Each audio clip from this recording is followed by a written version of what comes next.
And what a marvellous start we're having here. We're being treated to the sight of one of the North American riders, Alex Stieda of Canada, out in front by 1 minute and 45 seconds. And this is a marvellous breakaway, and one I must say has come as something of a surprise. Stieda can't believe it. If he wins this stage with a gap of over 1 minute, he'll be in yellow on the very first day of his very first Tour de France. And the car of Tour boss Felix Leviton sitting just behind Alex Stieda, concentrating hard on his rhythm.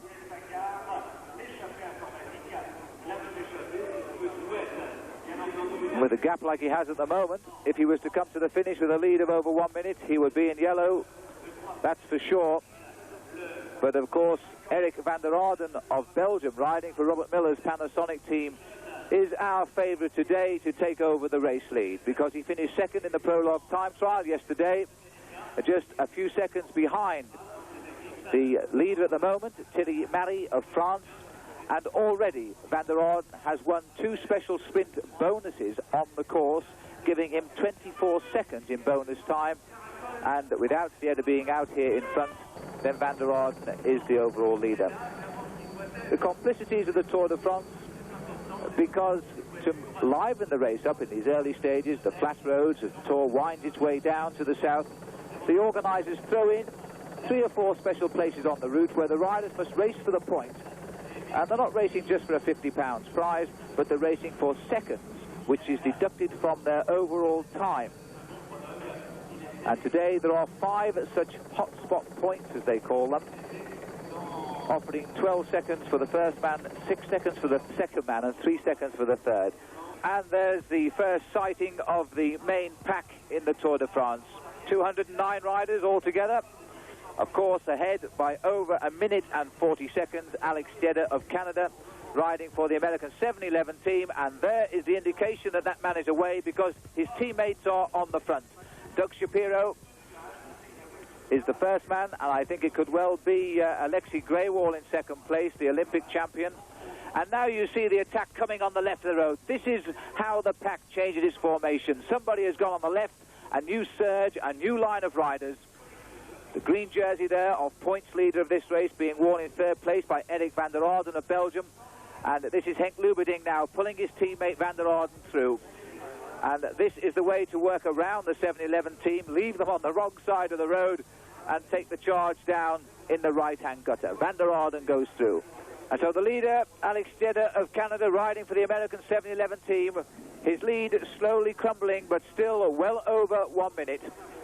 And he's still something like 18 kilometres to go to the finish. But alongside me this year, a veteran of 7 Tours de France, but now finding life on the other side of the television screen, Paul Sherwin. What do you think of the attack, Paul? Well, it's a fantastic attack, because Stieda's pulling back a lot of time that he lost in the prologue yesterday, where he missed his start actually and lost about 15 seconds. And this will put him back up into the rankings, and he could easily take the yellow jersey today. And that would be absolutely marvellous to see the first ever American team in the Tour de France ending the first part stage today, the road race, in the yellow jersey. Phil Anderson here in this second group now, which has slipped the main field. And that's Paul Verschoor. Glances over his shoulder. He won't see anybody at the moment, because they have really got quite a lead in the streets on the outskirts of Sceaux. And Anderson knows it and is driving this break along, and driving it very hard indeed. Number 99, Gerrit Solleveld, a Dutchman riding for the Quantum team. And number 26 there is Eric Guyot from the CAS team. And the joker in the pack, and yes, that's the name of his team there, is Denez. But we're now back with the leader, racing through the outskirts of Paris. A strange route this morning of only 85 kilometres. The riders starting in Nanterre, then doing a little loop that brought them back through Nanterre, just to make it worthwhile in spending perhaps £250,000 to entertain the Tour riders in your village. And then the race moved off around the outside of Paris and headed out towards Sceaux. Here we are, south of the River Seine now. And Stieda has been in the front, in fact, since the 62 kilometers to go point. And the latest time check coming through now is 1 minute and 10 seconds with approximately 16 kilometers to go to the finish. Is it possible, Paul? Well, it is possible, but I think the end of the course here is very, very hard. We came over this morning. There are 1 or 2 climbs towards the end, and these straight long boulevards are going to disadvantage him because the chase can get very organised behind. Now there are a lot less corners. But as you can see here in the group behind, nobody really wants to take the initiative. It's still a game of poker. I think the joker in the pack could be Michel Derni's. Well, the 5 men obviously have been allowed to slip away from the pack because the team has been blocking off for certain members, and these 5 have gone. It's a very difficult finish here today because although the finishing straight itself is nice and long and straight, they come around the town or so in twists and turns. And it's going to cause quite a few problems to the main field, I'm sure. Stieda of Canada here, if he wins this stage, I'm sure we're going to see a most delighted 7-11 team. They will not believe their luck. I'm wondering, Sean, if it's perhaps that the American riders have the only female masseurs on the Tour de France. Well, I think that's probably going to be very good for their morale. It's rather different to be massaged by a woman, but the American team, they're very different to everybody else. They like to do things differently, and maybe it's been very good for his morale. Well, certainly the teams aren't afraid of what's to come. The big trip round France holding them. No fears really, except in the Alps, of course. Still 5 men here, trying to get this attack going. It's interesting, Paul, to see that Phil Anderson is doing all the work here, because with the sprints this morning already and the bonus time, Eric van der Aarden is left in the bunch, and he's the contender for the yellow jersey today. I'm quite surprised to see Phil contributing so much to the success of this break, but he's just taken the 2nd place in the catch there, which will, towards the end of the Tour de France, if Phil does manage to get his form back, that will be very advantageous for him. But as I say, I'm surprised to see him working because van der Aarden is really the team leader. But there's been a lot of friction between Phil and van der Aarden this year, with Phil going away for 3 months. And the break is working away, and I do believe as we watch the result of a special sprint here for time bonuses, Stieda gets 12 more seconds. He'll want that because he's now won, in fact, 3 of these bonuses, giving him 36 seconds in theory. Stieda now is the overall leader of the Tour de France. He's wiped out his deficit, lost in the prologue time trial to Thierry Marie because of the bonus sprints. And I do believe, Paul, that he's now waiting for this group, and he may well feel he's done enough today just to get the yellow jersey. Well, he will wait for the group now because he doesn't want them to counter-attack him straight away, because they're going uphill here, and if they were to attack him after a long break that he's put in, it'd be very easy to lose the wheels and get left behind, which would waste all the effort that he's put in to gain these time bonuses.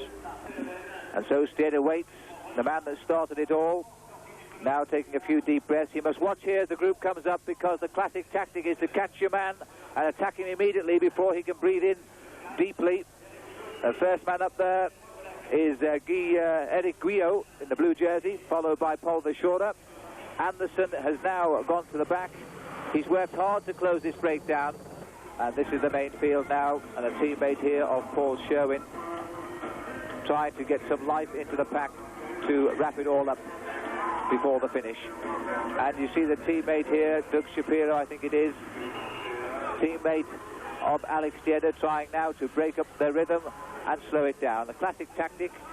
He won't come through, he will not assist with the pace, but he'll try and prevent the riders behind him coming through. You rest assured that that pack will be uncontrollable. The big teams will not be able to slow down the riders who want to try and snatch a victory, because the Tour de France is not just an overall leader, and I can't understand this at all now, but nobody is breaking away. They're all watching each other.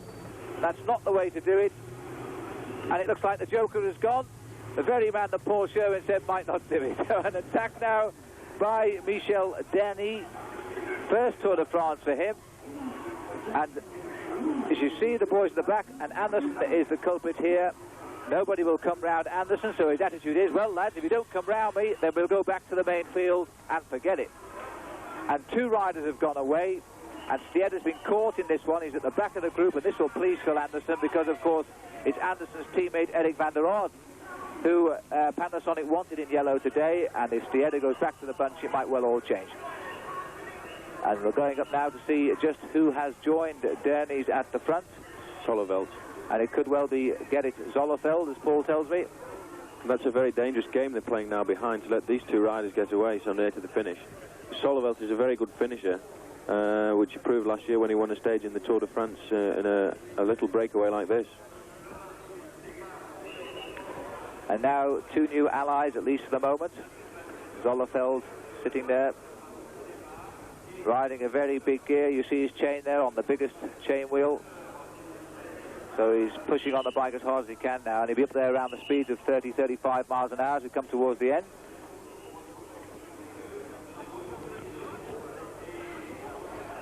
And it'll be interesting to see whether they've made a good move here. We apologise a little bit if you're getting this picture breakup, because of course the technology of the Tour de France to bring you these images is really rather special. All the cameras to stay with the riders are on the back of motorbikes, a job, believe me, I would not have in the mountains because they take so many risks to bring excellent pictures. But of course when we go around the trees or under bridges, it prevents the radio signal from the camera up to the helicopter, and we do get breakup.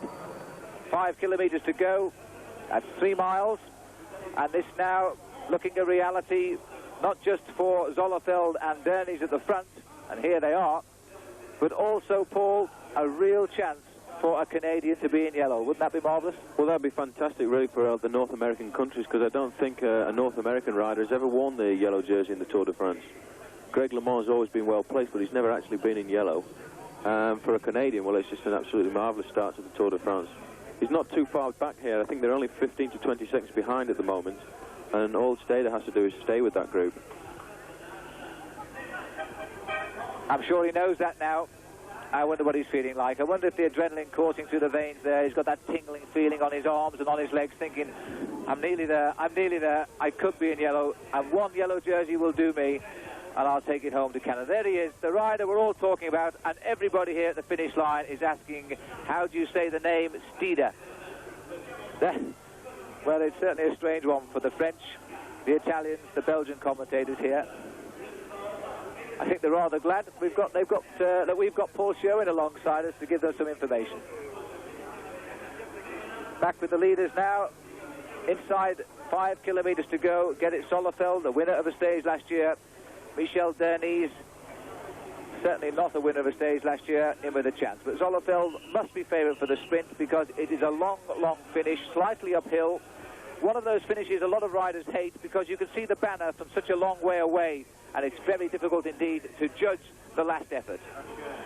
And now it's Stieda here urging this group on, 210. He drops back, Anderson goes through, then Paul Verschorer. And Stieda anxious not even to let Guyot go through there. It takes his place third in the line. Guyot quite happy to sit at the back and profit by the necessity of the working of the others. And the gap between these two and the 4 opening all the time. Solleveld now refusing to work because he's thinking about the sprint. Obviously, they don't know what the sprint finish is going to be like, the riders, because the only information you get is the written information in the handbook every night. And I think this will be a surprising sprint for 1 or 2 of the riders because it's a very, very hard sprint. And as you said, when you can see the line from so far out, it's so easy to make a sprint by starting a sprint too early, which gives the advantage to the rider who comes from behind. Well, he's got up to the front for the moment. Perhaps he's decided that there's still a little bit to go. Look at his face now. Zolleveld suffering now. A very tough man indeed, because when he won his world title in Goodwood in the team time trial, it was in the most atrocious conditions over a very, very difficult course. And so, like a lot of Dutchmen, he's a very hard man indeed. And maybe the tattoo there on his left arm indicates just that. Oh, he looks as though he's feeling the humidity today. Speeds well in excess of 35 miles an hour now. He finished 110th in the Tour de France last year, but of course he had the not too little consolation of winning a stage. That guarantees him a little bit more money than everybody else, after the Tour finishes, because once you come out of the Tour de France as a stage winner, then being professionals, you have a right to ask for a little bit more money to race somewhere else.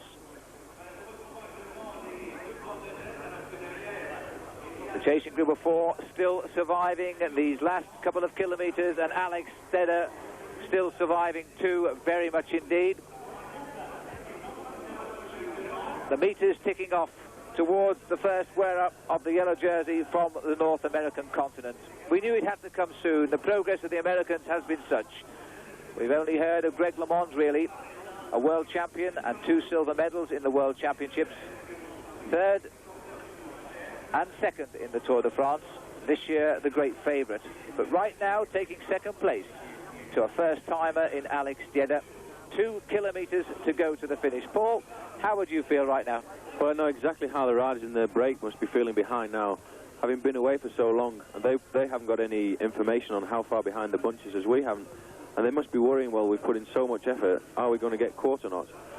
And the group of 4 riders, they've got 2 worries, because they've got to try and catch the group in front of these 2 riders, Solovelt and Michel Dernies, and they've also got to worry about not being caught from behind, so they're in a really horrible position at the moment. Well, as Paul points out, the riders indeed don't know how far behind the bunch are, because everybody's now being kept behind in these last few kilometres to stop the possibility of cars and motorbikes bridging the gap. But look at this. Those 2 riders haven't got that much. It's the first chance we've had of seeing the gap, and these 4 are coming back at them. So Stieda's going to come back into the race with a chance of winning the stage as well. No wonder there's some concern on the face of Solovelt earlier, because he wasn't... it wasn't really the face of a man firing. And if you can see the banner across the road there, you'll see a little red triangle underneath. It's the most famous sight in the Tour de France. It is the red kite, and there it is, and it always indicates 1 kilometre to go to the finish. The sight in the high mountains, of course, that everybody wants to see, because it means they're approaching the line.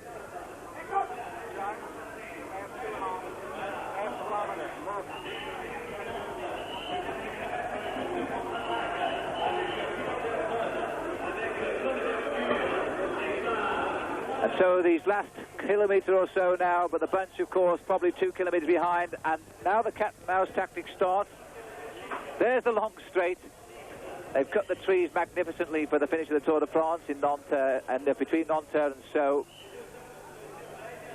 because the department around Paris is on show to the world.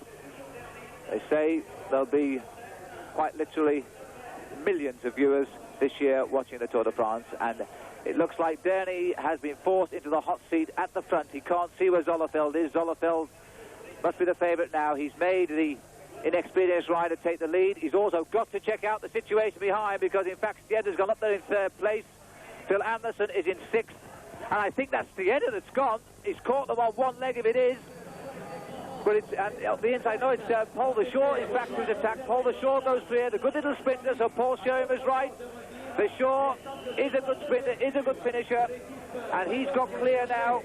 Solovelt's trying, but he's not going to get on. Look at the whole field is on the right on the line. They've timed it all those to perfection, but not enough, because Paul the Shore is the winner. And Banky's handlebars there. It's Dernies in 2nd place. Solovelt is 3rd. Anderson will be 4th. And I think Stieda will just get 5th in the photograph, as the bunch is led over right on the back wheels. What a finish it was. Wim Arras it was who got the head of that bunch. And look at that. 210 riders, a record field in the Tour de France, comes over the line. A speed there on the screen of 43 kilometres an hour, over 26 miles an hour. And we're going to try and grab a word with Alex Stieda, because he's going to be the man in yellow, and Paul Sherwin is already down amongst the riders trying to find him, and so we speak to him shortly. But nice to see Greg LeMond get a pat on the back there and goes through. The riders looking fairly calm and collected in the back here. Eric Heiden there grimacing. 5 gold medals in speed skating at Lake Placid, but he's now a professional cyclist. Laurent Fignon there, potential winner of the Tour de France, and this will be in a routine stage for him. He's lost no time at all. Dag Otto Lauritsen, bronze medal for Norway in the Olympic Games in 1980 in LA, so the big teams here wanted him, and they got him. And all the riders home safe and sound. And so the flowers of victory and a stage win for Paul Verschuren of Belgium. He left it late, he gambled on those two breakaways being caught, but it all worked out in the end. So a green jersey for Eric van der Aarden of Belgium to give Robert Miller's Panasonic team already a leader in the points section of the event. The second most important jersey in the Tour de France. And there he is, Alex Stieda punches the air, the first American, or correct that, the first North American, because he's Canadian, riding for an American team. Alex Stieda puts on the most proudest symbol in the world of cycling, le maillot jaune, for the first time. What a tremendous sight, what a marvellous start to the Tour de France. If only you could see his teammates here. There's emotion all about us because they're seeing what they never believed possible. One of their team pulling on the yellow jersey in the Tour de France.